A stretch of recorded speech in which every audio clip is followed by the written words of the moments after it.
Esta es la clase de emergencias traumatológicas. Mi nombre es Alberto Telias, traumatólogo de la universidad. El objetivo de esta clase es hablar sobre principalmente fractura expuesta, síndrome compartimental, luxaciones y fascitis necrotizante.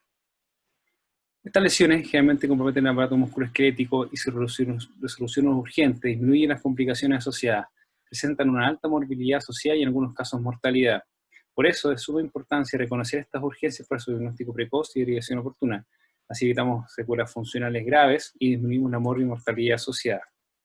Vamos a partir por fracturas expuestas, las cuales son fracturas con comunicación tanto directa e indirectamente con el medio externo. Corresponden a un poco frecuencia de las fracturas, pero el contexto es que se expone en una zona estéril, que es el hueso, a un ambiente contaminado, ya sea que se pueda ver de forma directa, como el hueso expuesto al ambiente, o tracto gastrointestinal, por ejemplo, que no es tan evidente, o una comunicación indirecta a través de una herida que se logra, su trayecto se logra tocar el foco de fractura. Lo más importante que quiero destacar acá es que no es solamente el hueso el que está lesionado, sino las partes blandas, y el principal pronóstico está dado por el compromiso de partes blandas. Mientras más lesión ósea exista, probablemente las partes blandas van a estar más sufrientes y eso es el pronóstico principal de las complicaciones asociadas a este tipo de lesiones. ¿Qué consiste? Una lesión de irrigación ósea y de las partes blandas, se desvitaliza el hueso, no tiene cobertura, no tiene vitalidad, la zona que envuelve al hueso, más posibilidad de colonización bacteriana y infección. Principalmente el Staphylococcus aureus es el agente más frecuente, en tanto los agentes nosocomiales, y en casos de terrenos agrícolas hay que sospechar gram positivo o anaerobios. En general, la clasificación es utilizar la clasificación de Bustillo y Anderson, que subdivide en 3 tipos, y el tercer tipo en 3 tipos más, y estaba principalmente para las fracturas de tibia, pero lo más importante de la tabla que tienen que saber es el tipo de energía y el daño de parte blanda asociada, y eso revela el tipo de contaminación, tanto de daño y posibilidad de lesiones asociadas. Lo importante es que la evaluación inicial uno estima el tipo de fractura, ya sea un Agustilo 1, 2 o 3, pero la clasificación final es posterior a un aseo quirúrgico y de orillamiento en pabellón, por lo cual ese es el pronóstico y la clasificación determinada. ¿Qué es lo que determinamos principalmente? El daño a partes blandas, el tipo de fractura, la contaminación local, la posibilidad de cobertura cutánea y la lesión neurovascular, que es un punto clave para definir secuelas y tratamiento de urgencia. Acá un esquema un poco más gráfico que demuestra las tipo 1, que tienden a ser lesiones puntiformes, de cual dentro hacia afuera. Las tipo 2 tienen lesiones un poco más moderadas, mayor cuantía, pero también una lesión de menor energía. Y las tipo 3A, las 3 son de alta energía por definición, las 3A tienen cobertura, las 3B no tienen cobertura, 3C tiene una lesión vascular que requiere reparación para la vitalidad de la extremidad. Es así como el Acustilo tipo 1, obviamente son muy frecuentes las fracturas de tibia distal, como podemos ver en la imagen a su derecha, o lesiones que prácticamente el hueso rompe la piel, como en la izquierda, que rompe la piel y vierte los bordes de la piel. Son lesiones de baja energía, generalmente rasgos más bien espiroideos, que es una lesión mínima parte blanda y se logra un cierre precoz sin mayor complicaciones. Como ven en esta radiografía, típica fractura de pierna, ya que se encuentra la tibia expuesta prácticamente subcutáneo, lo cual permite un mayor riesgo de exposición. El Agustilo tipo 2 es una energía más moderada, tiende a ser un impacto directo, mayor compromiso de partes blandas, puede presentar rasgos con minutos o rasgos con mayor fragmentos, pero el dado principalmente por el daño a partes blandas, lo que da pronóstico en la zona más intermedia. Y las tipo 3 son de alta energía, gran compromiso de partes blandas, como podemos ver en la imagen, fracturas pueden ser comminutas o segmentarias asociadas o contaminación excesiva. Por ejemplo, en este caso, podemos ver una herida que no se ve bastante grande. Si bien vemos el estudio imagenológico, vemos una fractura segmentaria de fémur. ¿Qué quiere decir eso? Que prácticamente no hay unión entre los dos cabos proximales y distales, ya que todo el segmento fractura está fracturado. ¿Qué significa? Que es una lesión de muy alta energía, a pesar de tener unas pequeñas lesiones cutáneas. Esto implica que una alta lesión de contaminación muscular, alto daño a partes blandas, que a veces puede no ser refleja en la inspección inicial. El Agustilo tipo A, como en esta imagen, 3A, es que puede tener un cierre primario, ya que tiene poco compromiso local y buena cobertura, pero de alta energía per se. Las 3B, en cambio, como ven en esta imagen, una fractura segmentaria de pierna, que si bien no se ve tanta lesión de parte blanda en la imagen inicial, la de ahí arriba, luego de una serie de orillamiento podemos observar que prácticamente sobrepasa todo el daño muscular que requiere una cobertura, por lo cual se hizo una cirugía inicial, estabilización ósea y posterior cobertura con colgajo, como muestra la imagen que estoy señalando con el puntero, por lo cual es un Agustilo 3P. Agustilo 3C, en cambio, son lesiones que tienen lesión vascular que requiere reparación. Esto es súper importante, que tienen más compromiso de partes blandas, como podemos ver esta fractura de húmero distal, que prácticamente es casi una amputación traumática, que tiene un gran compromiso de partes blandas y lesión de la arteria humeral. Si no se repara la arteria, prácticamente se necrosa la extremidad y tiene una amputación. Lo cual tiene un alto riesgo de amputación, cerca de un 40% a pesar de ser revascularizado. Y ojo, que no siempre se basa en la lesión de partes blandas, puede haber tenido prácticamente la misma, una lesión mínima, pero si tiene una lesión vascular que requiere reparación, o sea, una fractura expuesta, es una lesión Agustilo 3C. Por definición, hay ciertas lesiones que se clasifican como Agustilo 3, las lesiones de armas por grueso calibre, por ejemplo, heridas de guerra, contaminación en terrenos agrícolas por la gran contaminación local, en contexto de desastres naturales, por ejemplo, terremoto, etcétera, que está alto compromiso, alta contaminación, compresión de la extremidad, o pacientes que llevan más de 8 horas antes del tratamiento antibiótico, por lo cual predispone a un mayor riesgo de infección. ¿Cuál es el tratamiento? Modo general, en una evaluación inicial, descartar otras lesiones, tratamiento de lesiones asociadas, paciente que no ingresa con una fractura expuesta, analgesia inmediatamente, cubrir con apósitos estériles la zona, irrigar por arrastre sin tratar de manipular mucho la lesión, cubrir con apósitos estériles y inmovilizar. Puede ser con una valva yeso, inmovilización, y inicialmente mientras pasamos una analgesia, indicamos inmediatamente el antibiótico, que es lo que tiene mayor efecto y disminuye considerablemente las tasas de infección. Más importante es el antibiótico precoz, idealmente antes de 3 horas para evitar las secuelas y riesgo de infección. Incluso es más urgente el antibiótico que el aseo quirúrgico. Eso es súper importante que tengan en cuenta. La profilaxis antibiótica depende del tipo de Agustilo, del tipo de lesión de partes blandas asociadas. Generalmente tiene que ser cefalosporina primera generación. El Agustilo 3 ya se agrega una aminoglicosis por la mayor contaminación y penicilina en ambiente agrícola por riesgo de anaerobio. Y el esquema antitetánico, según el esquema del paciente, por lo general son todas heridas sucias, por lo cual requiere o un refuerzo o un esquema completo según el tipo de inmunización que tenga el paciente. Y una vez estabilizado el paciente, está en condiciones médicas de ir a paseo quirúrgico y pabellón de urgencia por traumatólogo, y él define la estabilización del hueso, el aseo quirúrgico, y subclasifica nuevamente la fractura dependiendo del daño a partes blandas. Y eso se hace en pabellón. Aquí tenemos un ejemplo, un Agustilo 1 de una pierna distal, como podemos ver, una lesión un poco tiroidea con un poco de conminución, pero poco daño a partes blandas, puntiforme, se hace un aseo quirúrgico de brillamiento y posteriormente se hace una estabilización ósea inmediatamente. Buena evolución. ¿Cuáles son las complicaciones? Principalmente la infección, y va dependiendo según el grado de partes blandas. Mientras más alto grado, más alta energía, la grado de infección es mayor. Eso conlleva una osteomelitis, que puede llevar a un retardo de consolidación, una unión, y una osteomelitis crónica, que es algo bastante de difícil manejo por el especialista. Incluso lesiones mucho más graves, como Agustilo 3C, puede requerir amputación y obviamente todas las secuelas funcionales que conlleva las fracturas de mal manejadas y con una infección crónica. Hablando ahora bien sobre síndrome compartimental.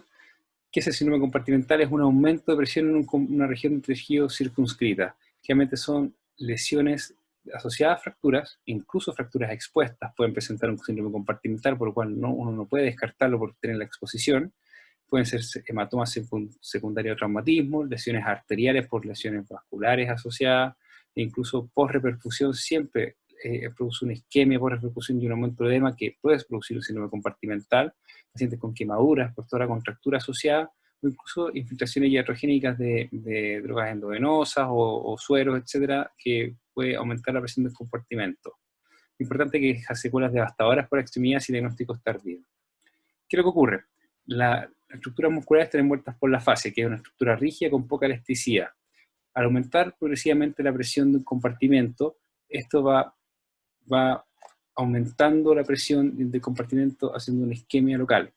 Isquemia inicialmente capilar, luego venosa, aumenta la presión ya que se acumula la sangre considerablemente y aumenta la presión paulatinamente, y eso equiparándose las presiones hasta superar la presión arterial y hace una isquemia crítica, una obstrucción arterial. Y eso genera, dependiendo del tiempo de evolución, tanto lesiones musculares y tendíneas, por lo cual su daño tiende a ser más irreversible incluso sobre las 8 horas, por lo cual el diagnóstico debe ser precoz y tratamiento también. ¿Cuál es la clínica? El paciente, principalmente un dolor. El dolor es lo que marca el eje fundamental de diagnóstico, un dolor desproporcionado a la lesión, que tiende a ser progresivo, y a pesar de tener una buena analgesia, existe un dolor que llama la atención. El paciente totalmente exacerbado por un dolor que puede tener una fractura bastante simple o sin una lesión que está bien manejado analgésicamente, está inmovilizado, pero sigue con dolor, uno tiene que sospechar, especialmente si tiene un aumento tenso de la extremidad, como vamos a ver en la imagen. Puede tener un aumento tenso o no siempre se caracteriza así. Y posteriormente puede tener hipoestesia o parestesias distales, y ya más tardío, cuando ya tenemos una lesión o una compresión mayor, puede existir anestesia, palidez y ausencia de pulso, pero el dolor es el síntoma eje y es lo principal sospecha. Lo otro que uno puede hacer es evaluar la movilidad pasiva a la zona. Por ejemplo, en este caso, ante la sospecha de síndrome compartimental de pierna, uno moviliza los ortejos o el tobillo, y si presenta un dolor exacerbado, porque moviliza los compartimentos, eso es algo muy sensible ante la sospecha de un síndrome compartimental. Esos dos puntos marcan el eje y de actuar precoz antes de que lleguen los otros signos. Clásicamente el diagnóstico son con la 6P, pero como les dije, el dolor es el síntoma eje y tenemos que sospecharlo antes de con el examen físico, ¿ya? Y existen otras herramientas, la medición del síndrome de la presión intercompartimento, lo cual se utiliza en casos de pacientes que tienen compromiso de conciencia o poco colaboradores, en la cual se tienen que medir todos los compartimentos de la zona. Por ejemplo, una fractura en contexto de una compartimental de pierna, habría que medir los 4 compartimentos, y generalmente sobre 30 mililitros de mercurio es el diagnóstico, pero no descarta si es menos, por lo cual es súper importante, a pesar de tener una adecuada medición de compartimento que no es categórica, la clínica manda. Y es lo más importante. ¿Cuál es el tratamiento? Una fasectomía. Se liberan todos los compartimentos de la zona afectada, generalmente se hacen abordajes dependiendo de la zona. Acá en el caso de la pierna se hacen 2 abordajes, se liberan los compartimentos, son ampliados y después se puede ir un cierre progresivo, en este caso con la técnica con suturas vasculares que se puede observar en la imagen. Y generalmente cuando uno hace la fasectomía, la musculatura evierte, como podemos ver en la imagen, con toda la presión del compartimento liberado, permitiendo la reperfusión de la extremidad. ¿Cuáles son las secuelas principales?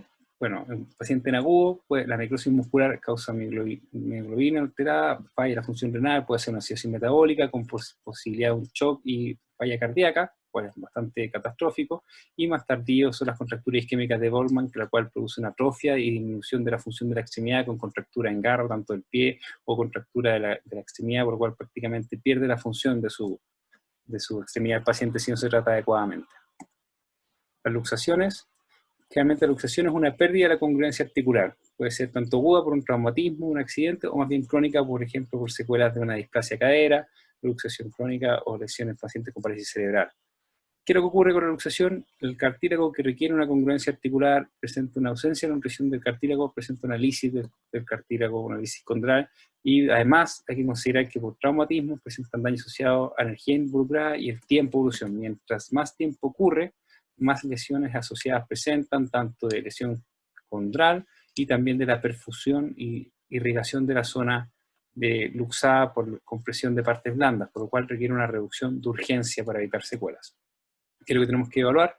Inicialmente el contexto del paciente, generalmente tienen que ser politraumatizados o lesiones específicas, siempre tratar de movilización distal a la zona de luxación. Por ejemplo, en la imagen tenemos un paciente con una luxación de cadera traumática, podemos observar que la extremidad se encuentra cortada y rotada interna, una clásica posición púdica, es típico de luxación posterior, por lo cual siempre hay que pedir 2 planos para evaluar la dirección de la luxación, y tenemos que evaluar las estructuras neurovasculares distales a la luxación. En este caso, preocuparnos principalmente por el nervio ciático.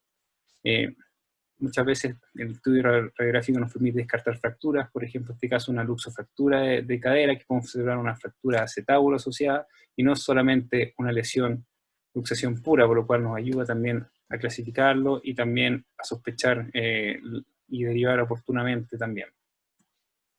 La luxación internumeral tiende a ser la más frecuente, tiende a ser anterior-inferior.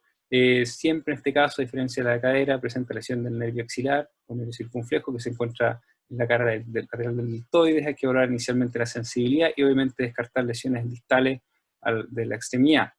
Existen múltiples maniobras de reducción, las cuales vamos a revisar en los talleres prácticos, pero generalmente depende de cada centro, pero la idea es volver ejerciendo la maniobra y tratar de reducir de urgencia. Y siempre, cada vez que uno realiza una reducción, Tenemos que evaluar el estado neurovascular distal y la congruencia articular con una nueva imagen de radiografías para así comprobar que nuestra reducción fue un éxito. Si no es un éxito, tenemos que pensar en hacerlo nuevamente, incluso a veces en pabellón o con derivar de urgencia por un especialista si no puede reducirse de manera oportuna.